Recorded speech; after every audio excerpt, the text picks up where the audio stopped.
AXA participe pour la 3e année consécutive au train de l'égalité des chances qui va parcourir la France du 16 au 31 mars.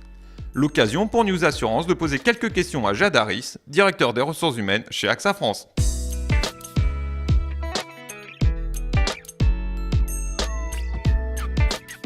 L'année dernière, nous avons recruté au sein d'AXA en France 2000 personnes et nous aurons le même chiffre, un petit peu plus, 2300 en 2010.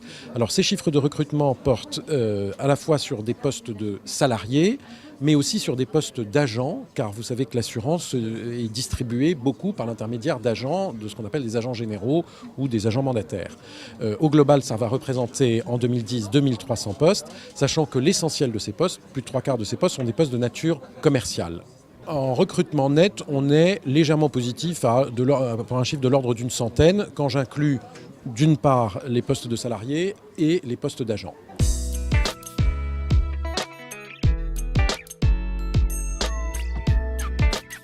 Nous avons un métier qui est le métier d'assurance, mais au-delà de notre métier, nous pensons que c'est important d'être une entreprise citoyenne. Et une entreprise citoyenne, c'est une entreprise qui donne ses chances à toutes et à tous. Et c'est la raison pour laquelle, dès le milieu des années 2000, Claude Bébéar avait souhaité faire de la diversité un axe fort de notre politique de ressources humaines, notamment la diversité dans les recrutements. Et c'est ce qui nous avait conduit en 2004 à lancer le CV anonyme, c'est-à-dire la possibilité pour des hommes et des femmes qui souhaitent entrer chez AXA de faire anonymiser leur CV parce qu'ils pouvaient avoir le sentiment dans d'autres entreprises que leur nom ou leur lieu de naissance pouvait être un handicap pour eux. Voilà. Et donc nous avons lancé le CV anonyme. Alors nous l'avons lancé au début sur les postes de commerciaux et nous avons pris la décision l'année dernière de l'étendre à l'ensemble de nos recrutements.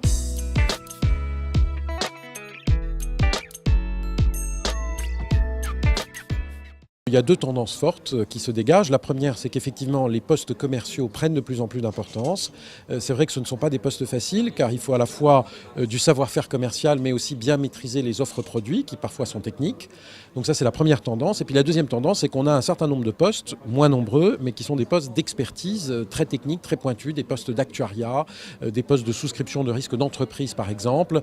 Et là, ce qu'on voit, c'est que les métiers deviennent de plus en plus techniques. Pour les postes que nous recrutons le plus, qui sont les postes de commerciaux, nous avons un programme de formation qui dure 4 semaines dans notre centre de formation qui se trouve en région parisienne et à l'issue de laquelle les collaborateurs sont bien équipés pour affronter le terrain.